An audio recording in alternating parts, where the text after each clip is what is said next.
this video, we're going to explore the concept of externalities. Let's start off by looking at negative externalities. When we have a negative externality, we have to first remember that our supply curve is a cost curve. And with a negative externality, the supply and the demand do not capture all of the cost of a market transaction. Now, some textbooks just say that it's purely a supply thing. I also say that it's a demand thing as well, because we might have, say, secondhand smoke. And when someone smokes, they're not accounting for the cost of secondhand smoke that they push off on the people around them. What we do have whenever we have a negative externality is overproduction and overconsumption, meaning there is a correct amount of a product or a service to consume in our society, and when there's a negative externality, we consume too much of it. Let's take a look at an example. So this is typically towards the tail end of my economics course, so you've seen this diagram so many times you're probably sick of it. We have a market diagram with a supply curve and a demand curve, and we have an equilibrium that's been labeled. But I know if you notice my equilibrium labels, I'm calling it P superscript P and Q superscript P. That second P stands for private. That's because the supply curve is also called the marginal private cost curve, meaning this is the cost to the company making the product that we're studying. The marginal cost curve is a cost curve. It only takes into account the cost that I have to pay if I'm making something. That's the private cost, what I'm cutting a check for, what it costs me personally to make it or my business to make it. But as we've talked about in our discussion of environmental economics, that might not be the only cost. As I make this item, I might damage the people around me in some way. I might have too much noise. I might have toxic waste that I spew out of a smokestack or something like that. So what we need to do then is take this diagram and overlay another supply curve. Here it is in yellow, and I've labeled it S apostrophe. I should have used a prime mark, but I couldn't find a prime mark anywhere when I was building my slides. So I'm going to call that S prime. S prime is the marginal social cost. This is the private cost of making it, plus the cost to everybody else when I make my product. And if we were using S prime in order to let our market find its equilibrium, the equilibrium would be here at P star and Q star, where the star usually in economics denotes the optimal choice. Take a look at QP versus Q star. QP is out further to the right than Q star is, meaning that we've made too much of whatever this thing is. Why? We haven't taken account all the actual cost of making it. In essence, society has subsidized us by eating the extra cost from the pollution that we put out. So we end up with overproduction when we have a negative externality. The next thing I want to point out is compare P star versus PP. P star is higher, meaning the market price for this product really should be higher. And it goes back to what I said in a different video. It's not that by using S prime that the costs go up. The cost always was based on S prime. What happens is we make the realization that we were using the wrong supply curve. We weren't counting all the costs, and we weren't assigning all those costs to the right people. And this is where, to me personally, the appeal really kind of kicks in, because the environmentalist is going to say this activity we're studying that caused pollution, it should be stopped. It should not be allowed. We should not let people pollute our environment. Well, there's some product that we're making here that presumably is valuable to society, or else we wouldn't be making it, right? So we're going to take a product that's valuable to society and we're just going to stop making it because it creates a little bit of pollution? Well, that's a little bit drastic, wouldn't you say? The economist's perspective is, instead of just not making the product, why don't we figure out what the product actually costs to make and use that supply curve instead of the marginal private cost?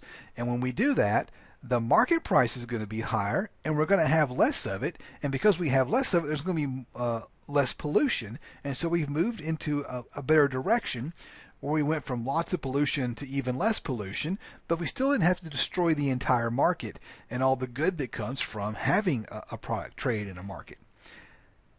Let me give you a positive externality here. I apologize for my animations; they're a little bit off here. So this is S here, the marginal private cost, and there's the marginal social cost, S prime. And now we have the P star and Q star here that denote where we should actually be producing. What I want you to look at is on the quantity diagram. QP is to the left of Q stars, for closer to 0. We're producing too little if we just follow the marginal private cost. I call this the honeybee example. We don't have enough honeybees in our society. If I wanted to produce honey, I might have some honeybees, and I'd make honey, and I could sell the honey, and I could make money, and life would be good. Yay! But the bees do good things for society. They pollinate other people's crops. And if the people who were getting their crops pollinated were compensating me for my bees out there pollinating their crops, the cost of making the honey would actually be less. So here the marginal social cost of honey production is less than the private cost of honey production. And we end up with a situation where we didn't make enough honey, we actually need more honey, and honey should be cheaper. We should have more of it, and it should be cheaper because having the bees around does good things for society. It pollinates crops. Okay, let me ask a question. Why should we care? This is an agriculture class, and I haven't talked hardly any about agriculture. I've mostly talked about energy. Here's why it matters. Because we have externalities in agriculture, and the day is coming when the EPA is going to start cracking down. And if we don't prepare ourselves, we're going to be in trouble. The big one is a thing called a CAFO. It's a confined animal feeding operation. From an animal welfare perspective, CAFOs make people very uncomfortable. From a waste perspective, CAFOs make people very uncomfortable. Now, I grew up on a farm. We had hogs in a hog barn. I was raised on a CAFO style farm. We have chickens in barns. We have cattle in feedlot. CAFOs are all over the place, and they're a normal way of producing in agriculture because they're very efficient. But CAFOs produce a whole lot of waste with a whole lot of smell, and your typical city folk don't like that smell. Dad always told me it smelled like money. I thought it smelled like hog crap, but hey, that's just me.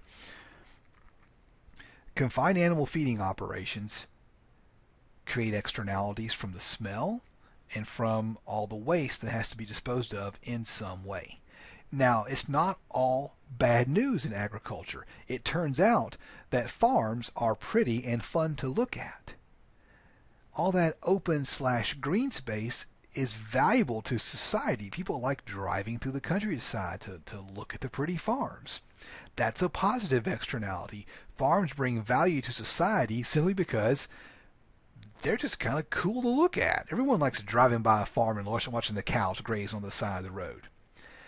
Okay, more bad news. When we put nitrogen-based fertilizer on our crops, that stuff leaches out and the stuff runs off with our topsoil, and the topsoil runs off and clogs up rivers. We have big sediment runoff problems in agriculture, and we've done a lot to fix that with no-till cropping practices, but this is a negative externality, and it's also bad for our own productivity because if we allow all of our topsoil to run off, our cropland is not going to be worth very much. And then there's the impacts on wildlife. This really kicks in when we start studying forestry, because forestry is basically in the business of destroying wildlife habitat. That's what trees are. They also are great for many other things too, but somewhere we have to strike a balance between having habitat for wildlife and having trees for our productive purposes as humans, to build houses, to have paper, to have toilet paper. You need these things. We actually should have them. They're good for us, and they encroach on wildlife habitat. Farmland encroaches on wildlife habitat. You have to clear land. Sometimes we see wetland issues where we drain wetlands to use for farms. All of these things are going to be issues that you're going to have to deal with if you have a career in agriculture. Let's start now understanding what the problems are and start to understand that property rights are really the key to solving these problems. Why should you care? Political rhetoric. The political rhetoric that surrounds the environment is just sickening. It's this world where we try to say the business is trying to hurt the environment and the environmentalists are trying to hurt business. It's this world where we say one political party likes taxes and regulation and the other one supports this laissez-faire immoral capitalism. None of which is true. It's just political rhetoric, okay? But what I want you to understand about the economist's perspective on this political rhetoric. Good economics does not pick sides. Good economics is not Republican or Democrat. Good economics says, let's count all of the cost of an activity, let's send the bill to the right person, and let the market work it out from there. And I hope that this kind of mini rant as a part of this video is persuading you that it's actually a good idea, that we can make the world a better place, that we can solve problems, that we can get a cleaner environment, and we can still have a thriving economy and a thriving business community. All we have to do is count the cost and assign the cost to the right person and let the market work it out. Create the property rights so that we can have value assigned to those property rights. There is a trade-off, right? Feeding people damages the environment. Planting crops, raising animals causes environmental damage. We can't stop feeding people. We have to grow food.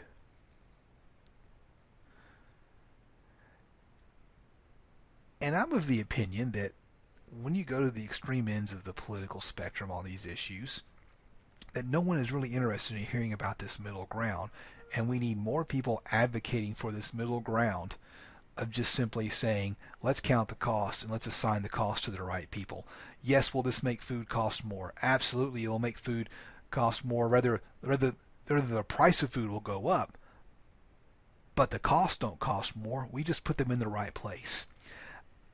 Anyway, more on this in the next video. Thank you so much for watching.